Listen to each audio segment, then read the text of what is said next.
Hujambo mpenzi mtazamaji, natumai kwamba siku yako imekwendea vema na basi usiku wako upo shwari. Naitwa Davis Mberia na siku zote wanavyosema kwamba basi mwogo upandwa sirini na unapofika sokoni basi waniko paruanja. Ni wakati sahihi kukuwekea paruanja yote ambayo tulikuandikia sirini katika chumba chetu cha habari.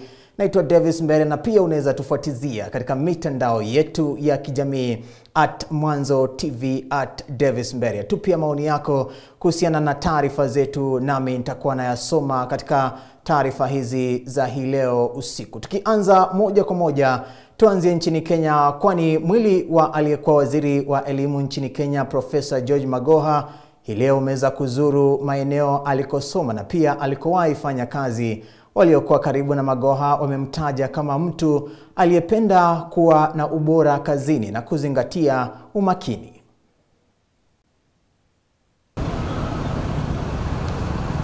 Safari ya kumpa heshima za mwisho aliyekuwa waziri wa elimu nchini Kenya marehemu Professa George Magoha iliandaliwa hii leo, msafara wa mwili wake ukizuru katika maeneo alikosoma na hata kufanya kazi.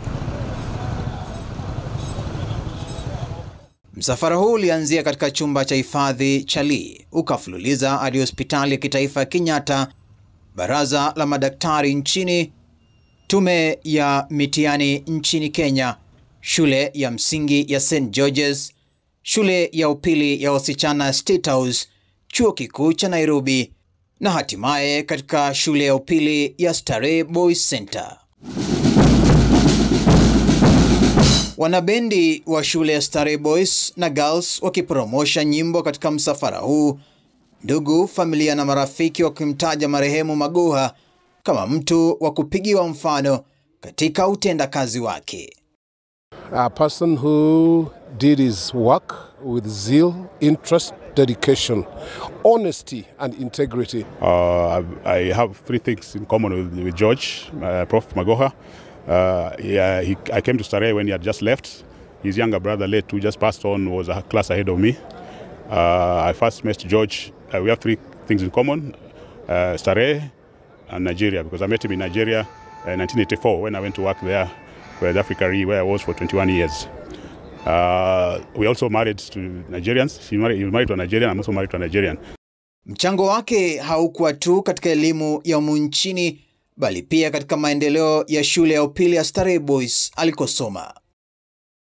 I remember when the director of this school died, you can see there is a building which is called the Decacon. It was a classroom, then it became a library, and then later on it's a chapel now. When the founder director, of which he actually has a lot of respect for, when he died in 2005, Magoha was here for 1 week organizing and supervising the tomb. There's a tomb inside there where the director is. So I interacted with him very, very much. We talked every other 3-4 weeks, and he was so simple. He just used to tell me, Paul, drop professor, drop doctor, just call me George. We're very proud of what he has done for this country. He's one of the few Starehers who have done very well, exemplary, and I'm sure the late Griffin, director of Starehe, will be happy wherever he is.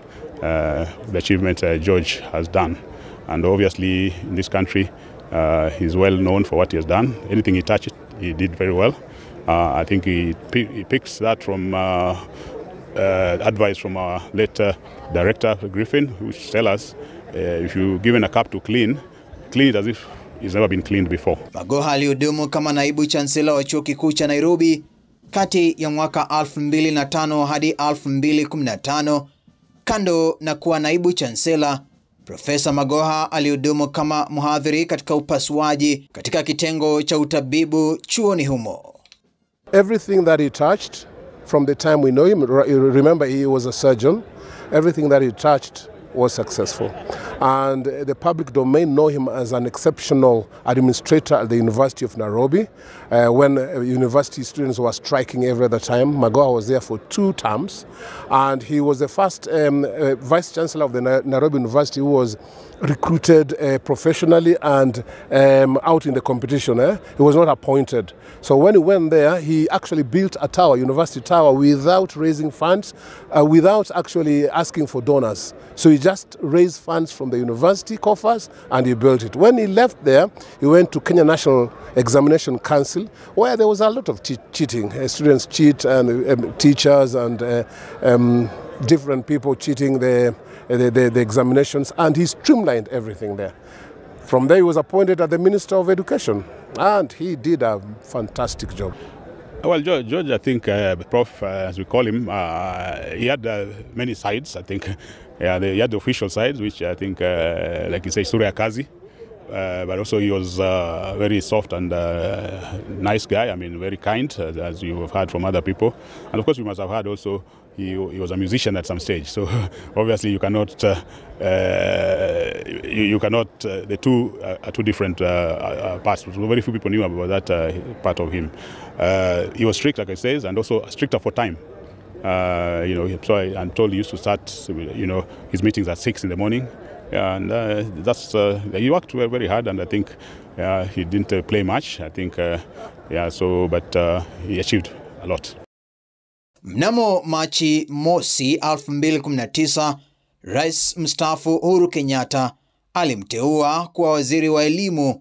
Aliapishwa rasmi afisini mnamo Machi 26 mwaka 2019 baada ya kupigwa msasa na bunge la kitaifa la Kenya.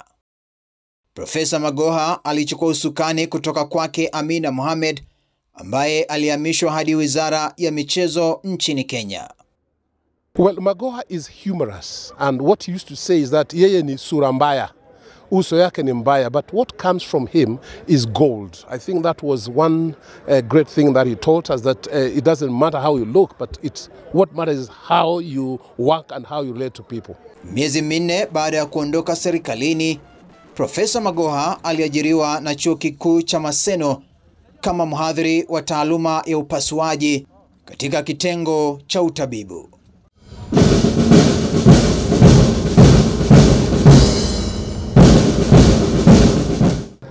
Baada ya msafara ambao umechukua siku nzima, basi ikawa safari ya mwisho ya aliyekuwa waziri wa elimu George Magoha, ambaye misa ya wafu inatarajiwa kuandaliwa hapo kesho kabla tu ya mazishi yake rasmi kuandaliwa katika kaunti ya Siaya. Nikiripotia runinga ya Mwanzo toka katika shule ya upili ya Starehe Boys Center, naitwa Davis Mberia.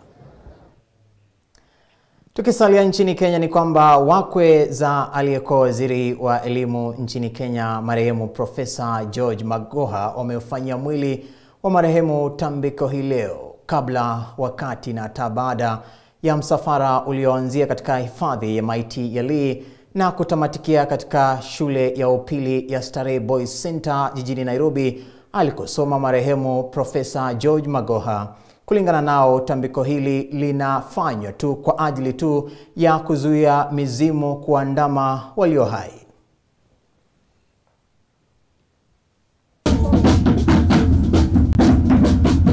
Wakiwa wamevalia gauni nyeupe na kofia zilizokuwa na mabaka ya kijani zilizofunika usoni, huku mkononi wakiwa wamebeba rungu ndefu, wakwe waliyekuwa waziri wa elimu nchini Kenya George Magoha walicheza densi za kitamaduni kabla mwili huo kuwekwa kwenye gari wakati wa msafara, na hata baada ya kuzuru maeneo alikowahi waacha alama ya ubora wake, ikiwemo shule ya upili ya Starehe Boys Center iliyoko jijini Nairobi ambako alisoma.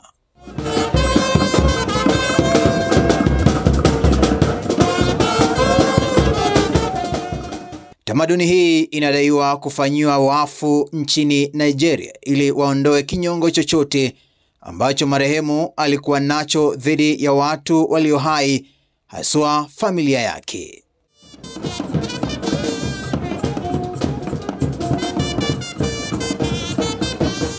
Katika mila ya Nigeria, tamaduni hii hufanywa na wazee wa jamii, ila ya humu nchini hii leo imefanywa na vijana kutokana na gharama za safari na hata umbali wa mataifa haya mawili. Significant of this, the wife of the late CS, Magoha, is our sister. We are just showing our solidarity, you know, to the burial procession, you know, and just to honor her and to let her know that we are in this together. That is why we are here. Secondly, you know, it's quite a while, you know, I'm also married to a Kenyan, and we want to use this avenue, you know, to let Kenya knows that we are part of them. You understand? I believe this kind of a thing have never happened in the history of Nigerians residing here. So this is an avenue to showcase our culture. This is an avenue to tell Kenya we believe in peace and unity. We are all Africans and we are together. Tuko pamoja like you people are saying. Katika kundi hili la wakwe kulikuwepo na mama mwenye kofia nyekundu na mavazi ya bluu. Alionekana kwa wakati mmoja akigonga gari lililobeba sanduku la marehemu Magoha na kifaa kinachofanana tu na feni, huku kundi lingine likipromosha burudani la ngoma.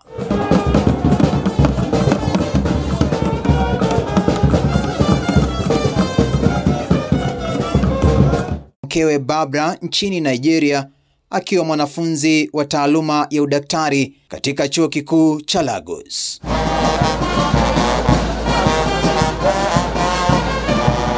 Kama tu mumewe, Barbara pia ni daktari ambaye anawashughulikia wanawake wajawazito.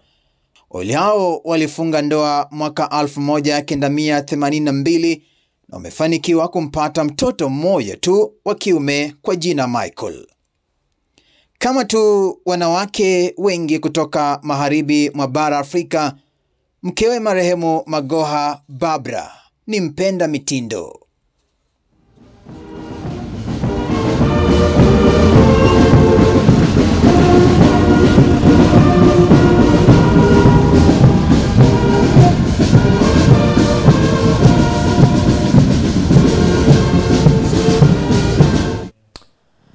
Bila shaka Mola azidi kuilaza roho yake palipopema peponi marehemu Profesa George Magoha, makiwa kwa ndugu, marafiki na familia, na bila shaka wote ambao wanahusika humo ndani, bila shaka tunawaombea pakubwa. Tukiingia sasa nchini Tanzania, ni kwamba kamati ya kudumu ya bunge ya katiba na sheria basi imeonyesha wasiwasi wake kufuatia ripoti waliobaini kuwa juu ya kushuka kwa viwango vya ufaulu kwa wanafunzi wa shule ya sheria. Mwenyekiti wa kamati hiyo Dr. Joseph Kizito Mhagama amesema kuwa kiwango cha juu cha ufaulu katika shule hiyo ni 31.1. Mwanahabari wetu basi Asia Gamba alifuatilia mjadala kuhusiana na bunge nchini Tanzania na kutuandalia taarifa ifuatayo. Sheria imesema kuwa kiwango cha ufaulu katika shule ya mafunzo ya wanasheria kwa vitendo ni ndogo tofauti na matarajio ya wengi. Akiwasilisha taarifa ya kamati hiyo mbele ya bunge, mwenyekiti wa kamati ya kudumu ya bunge ya katiba na sheria Dr. Joseph Kizito Mhagama amesema kiwango cha juu cha ufaulu katika shule hiyo ni 31.1. Hivi karibuni kumekuwa na mjadala ulioibua maoni mseto kuhusu ufaulu wa wanafunzi katika shule ya sheria, yaani School of Law, baada ya taarifa kuitaja shule hiyo kuwa ilifaulisha wanafunzi 26 kati ya 651, huku 342 wakitakiwa kurudia baadhi ya masomo na 265 wakiwa wamefeli kabisa. Kufuatia sakata hilo, waziri wa katiba na sheria Dr. Damas Ndumbaro Oktoba 12 mwaka jana aliunda tume ya uchunguzi katika shule hiyo. Kwa maana ya Law School of Tanzania. Mheshimiwa Mwenyekiti, katika taarifa iliyowasilishwa kwako, kamati imebaini kwamba kiwango cha ufaulu cha wanafunzi wanaopita katika taasisi hiyo ni mdogo tofauti na matarajio ya wengi. Kwa wastani, kwa mfano, muhtasari wa matokeo ya mtihani kuanzia kundi la kwanza hadi la 17, kiwango cha juu kabisa cha ufaulu kilikuwa ni 31.1 tu. Mheshimiwa Mwenyekiti, jambo hili limekuwa na mjadala mkubwa katika siku hizi za karibuni, ambapo serikali imeunda vikosi kazi mbalimbali na ripoti zao kuonesha kwamba kuna changamoto mbalimbali, na moja ya changamoto hizo ni utofauti wa ufundishaji na uelewa wa sheria katika vyuo vyetu kwa ngazi ya shahada ya kwanza. Katika hatua nyingine, kamati hiyo pia imebaini kucheleweshwa kwa hukumu hususan kwenye mashauri ya utaifishaji mali za umma pindi serikali inaposhindwa kesi. Mheshimiwa Mwenyekiti, sehemu ya 6 inahusu utekelezaji wa majukumu ya Ofisi ya Taifa ya Mashtaka na uendeshaji wa mashauri ya jinai. Mheshimiwa Mwenyekiti, kwa upande wa uendeshaji wa mashauri ya jinai, taarifa iliyowasilishwa na Wizara kuhusu utekelezaji wa bajeti kufikia Disemba 2022 imebainisha mafanikio mbalimbali kuhusu swala la uendeshaji wa mashauri ya jinai katika mahakama. Pamoja na mafanikio hayo, kamati imebaini kuwepo kwa changamoto mbalimbali ikiwemo kuchelewesha kwa utekelezaji wa hukumu mbalimbali za mahakama, hususan katika mashauri ambayo yanahusisha utaifishaji wa mali za watuhumiwa pale ambapo serikali imeshindwa kesi. Baada ya uwasilishwaji wa taarifa hiyo, baadhi ya wabunge wakapata nafasi ya kuchangia. Mheshimiwa Mwenyekiti, kamati imetuambia hapa kwamba ofisi hii imefanya kazi kwa mafanikio. Mheshimiwa Mwenyekiti, kuna ukweli pengine kwamba imefanya kazi kwa mafanikio, lakini vile vile wameonyesha kwamba bado kuna matatizo hasa ya ucheleweshaji wa utekelezaji wa hukumu. Mheshimiwa Mwenyekiti, swala hili ni swala ambalo lina impact kwenye kutenda haki, lakini lina impact kwenye kuvutia uwekezaji wa ndani na nje, kwa sababu sisi tunaangaliwa na mataifa mengi pamoja na tunaangaliwa na wawekezaji kwamba ni nchi ambayo inathamini sheria zake.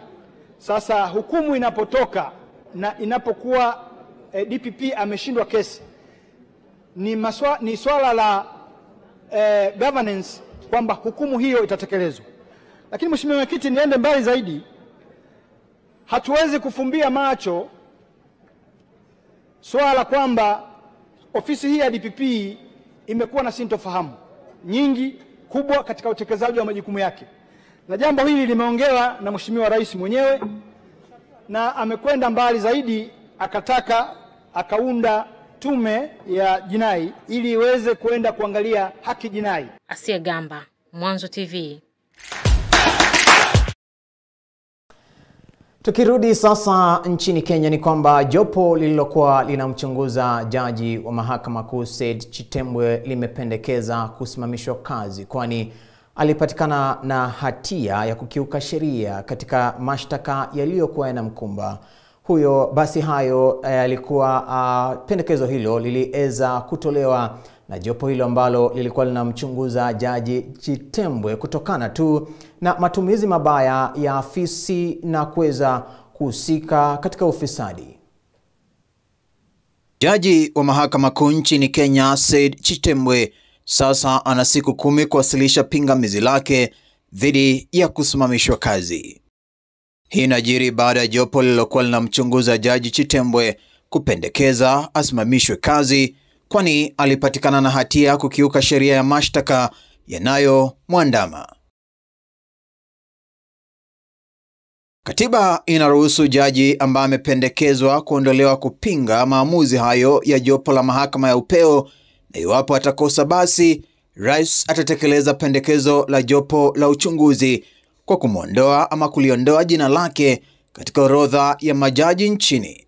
There are inbuilt mechanisms in the Constitution to take care of any situation. If we properly interpret the Constitution, we can be able to take care of any excesses by whatever office holder.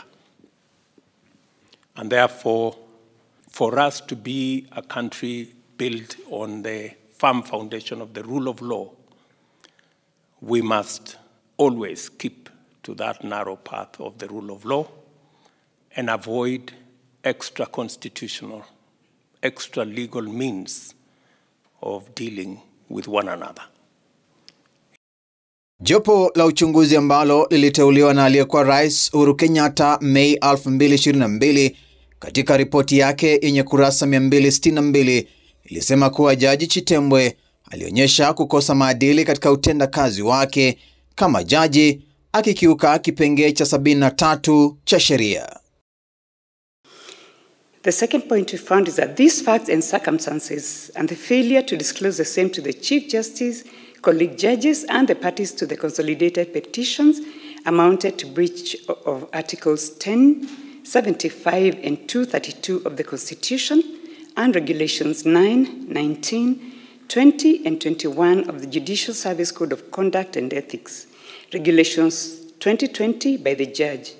His conduct further undermined the constitutional principles of fair hearing, equality before the law, the right to equal protection and benefit of the law without bias or prejudice guaranteed under Article 51 of the Constitution and ring-fenced under Article 25C thereof.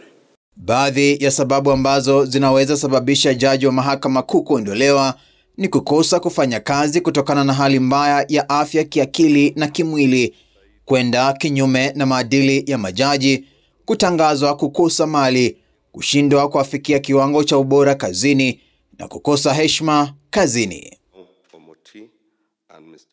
Gavana wa zamani wa Nairobi Mike Mbuvi Sonko alimshtaki Chitembwe akisema alivuruga kesi iliyomhusu na kuwa alishiriki ufisadi. Jopo la uchunguzi linaloongozwa na Jaji Mumbi Ngugi lilichunguza kanda za video zilizothibitisha njama ya kusambaratisha kesi iliyomhusu gavana wa zamani wa Nairobi Mike Sonko.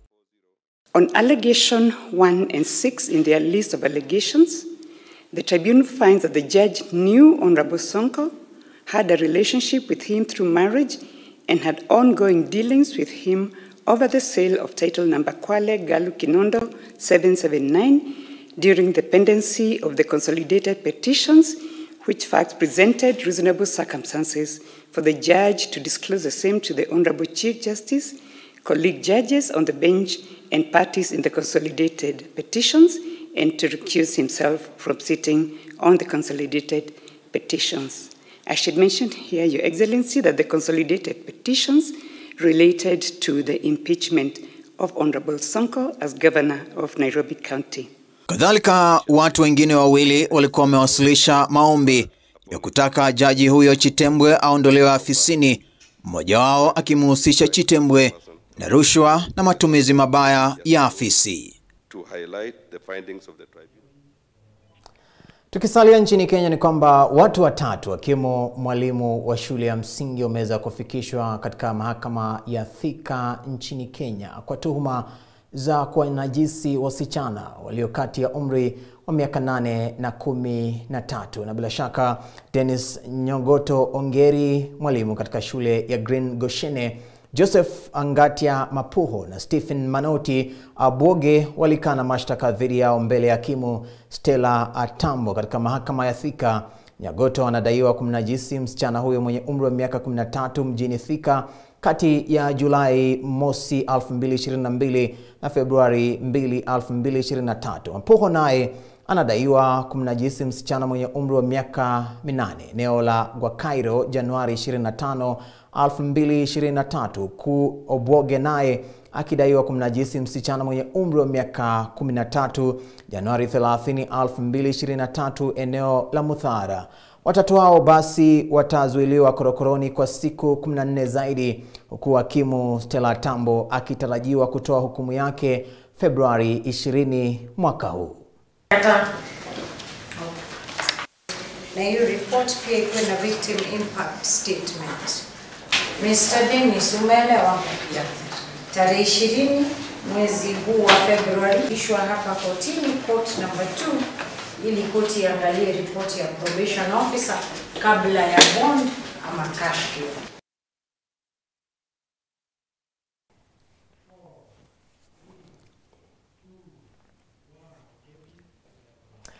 Tukitoka sasa nchini Kenya tupae hadi nchini Senegal bara Afrika. Ni kwamba rais wa Senegal amedhamiria kubadilisha muonekano wa nchi hiyo kupitia mradi wa ujenzi wa majengo marefu unaosimamiwa na mkandarasi kutoka China. Lakini katika mradi huo ambao upo, kuna unyanyasaji ambao unaodaiwa kufanywa na kampuni hiyo dhidi ya wafanyakazi wake. Asia Gamba anatuarifu zaidi kuhusiana na taarifa hiyo. Mario, takriban kilomita 40 kutoka Dakar, ujenzi wa minara unaendelea kujengwa katika jiji hilo. Katikati ya mashamba na mifugo ya ng'ombe, majengo yanajitokeza, viwanja vya michezo, vitalu na gorofa na ofisi za serikali. Mradi huu umeanzishwa na Rais wa Senegal, Macky Sall, ambaye anatarajia kupunguza msongamano wa mji mkuu na kuifanya nchi kuwa ya kisasa. Wafanyakazi kutoka kote Afrika Magharibi wanafanikisha mradi huo. Kutoka Guinea, Sierra Leone hadi Nigeria, vibarua wamemiminika mjini kutafuta kazi. Hatuna nafasi ya kazi katika nchi yetu, sio rahisi katika nchi yetu. Ndio maana tuko hapa kutafuta njia yetu, kutafuta maisha yetu nchini Senegal. Lakini walipofika kwenye eneo hili la ujenzi, wafanyakazi walikabiliwa na hali ngumu sana ya kufanya kazi. Mara nyingi hujikuta wakifanya kazi siku 7 kwa wiki, wakati mwingine hadi saa 13 kwa siku ili kupata kidogo kama euro chache. Hapa hakuna masharti, maana ukijeruhiwa hawakutunzi. Wanakuambia usije kazini, huna pesa. Hata kuweka alama kwa siku husika ambayo haupo mahali pa kazi. Hapa kazi ni ngumu sana kwetu. Pesa wanazolipa ni kidogo sana. Karibu na eneo hili la ujenzi, wafanyakazi walikuwa wakiishi katika kambi za muda zilizojengwa na mwajiri wao, kampuni ya ujenzi ya China. Lakini nyingi za makazi hayo ya muda ilibomolewa mnamo Novemba. Wafanyakazi hao wa Guinea ambao walikuwa wakiishi katika kambi za kampuni wanadai kuwa gharama ya kuwatunza ilipandishwa kutoka kwenye mishahara yao. Tuko hapa hatulipi chochote, lakini umeme upo, maji yapo, hayo yote wanayotoa kwenye mishahara yetu bila wafanyakazi kujua. Bila mtu kujua kama itolewa nje ya mishahara yetu. Tangu makao yake ya kuishi kuharibiwa, raia huyu wa Sierra Leone amekuwa akitembea saa 3 kwa siku kufika na kutoka kazini. Mahali pekee anapoweza kumudu kukodisha ni chumba hiki kidogo ambacho anashiriki na marafiki wawili katika jengo ambalo halijakamilika. Lakini ndio njia pekee anayoweza kumudu kuendelea kusaidia familia yake nyumbani. For the month is 90,000 euros. 90,000 and I'm going to pay. Wanilipa 3,500 kwa siku, na hizo 3,500 kwa mwezi ni 90,000. Na hiyo 90,000 nitalipa kodi ya nyumba, nitakula, nitalipa bili ya taa, vifaa vya maji, nitatuma pesa kila mwezi. Na pesa nitakazohifadhi ambazo ni 40,000 ninazituma kwa ajili ya familia yangu ili iendelezwe. Baada ya miezi kadhaa kufanya kazi katika Diamadio, mfanyakazi huyu kutoka Sierra Leone anaelezea unyanyasaji anaodai kuwa aliuvumilia. So like every day the Chinese people think like just started working every. Nimewafanyia kazi kwa muda wa miezi 10. Kwa hivyo kila siku wa China wakianza kufanya kazi, kila siku wanapiga kelele, wakupige, wanakunyanyasa. Msanifu wa ujenzi wa mradi huu anasema kwamba kila kitu kinafanywa kwa kufuata sheria kali na kwamba hakuna kesi za unyanyasaji zilizoripotiwa kwake. Madantal anakumbuka kifo kimoja kutokana na ajali kwenye tovuti ambapo anadai kwamba msaada wote muhimu ulitolewa kwa familia. Anaamini kuwa mazingira ya kazi wanayokabiliana nayo wafanyakazi wa hamaji si mahususi kwa Senegal. C'est une problématique globale. Ni tatizo la kimataifa ambalo ni lazima tutafute masuluhisho yake endelevu. Kwa sababu yote ni umaskini. Wakati watu wanaondoka kwenye makazi yao, ni kwa sababu hawana fursa, au ni kwa sababu wako katika hali ya shida, au wanatoka nchi katika migogoro. Kwa wafanyakazi wengi wahamiaji, mji wa siku zijazo wa Senegal pia uliwakilisha matumaini ya maisha bora ya baadaye kwao wenyewe. Kwa wengine, angalau kwenye tovuti hizi za ujenzi, tumaini hilo sasa limegeuka kuwa tamaa. Asia Gamba, Mwanzo TV. Shukran sana Asia Gamba kwa taarifa hiyo. Tukiingia sasa viwanjani, ni kwamba bao la Lebron James mnamo dakika 62 lilikuwa tosha kuwasaidia Kibera Black Stars ya nchini Kenya kuweza kuvuna ushindi wa 1-0 dhidi ya Shabana FC katika mtanange wa ligi ya daraja la pili nchini humo NSL. Na kufuatia basi ushindi huu unawapandisha Kibera Black Stars hadi nafasi ya pili na alama 20 katika jedwali la NSL nchini Kenya, nyuma ya viongozi Shabana FC. Katika matokeo mengine basi, Vihiga United waliwanyuka Wanakajado 2-1 ugani Mumias Complex. Naivas wakawacharaza 1-0 MCF ugani Camp Toyoyo, huku Mwatate United wakiwagaragaza Murang'a Seal bao 1-0.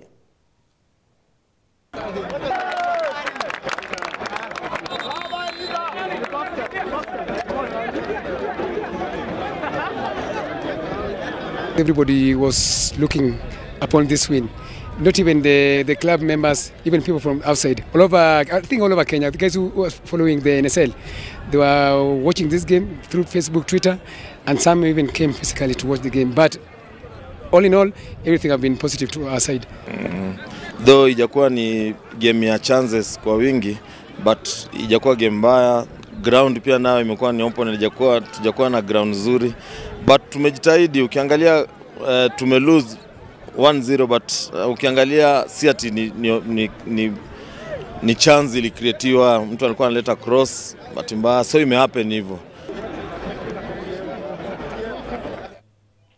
Kwa taarifa hiyo ya michezo ndipo naitimishia taarifa zetu bila shaka za runinga ya Mwanzo, lakini kama ilivyo ada na kuacha na makala ya simu yangu sauti yangu, tukiangazia hii leo Wamachinga jijini Mwanza ambapo wameeza kukimbizana na maafisa wa polisi wakilalamikia kuhusiana na maeneo yao ya biashara kubomolewa. Tizama, naitwa Davis Mberia, tuungane tena hapo kesho katika taarifa zetu, na pia unaweza tufuatizia katika mitandao yetu ya kijamii @Mwanzo TV @Davis Mberia. Lala unono, kwaheri.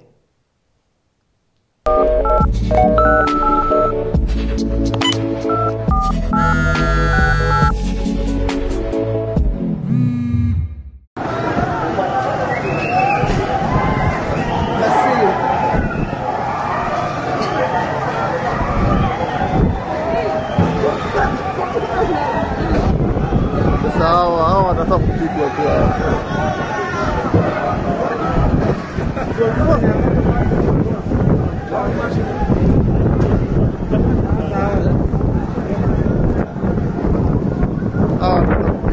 Watashindana serikali.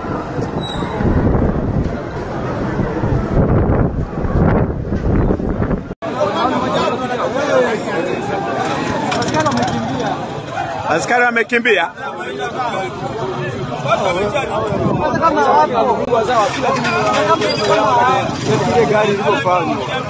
Wameira mawe. Wameira bodi.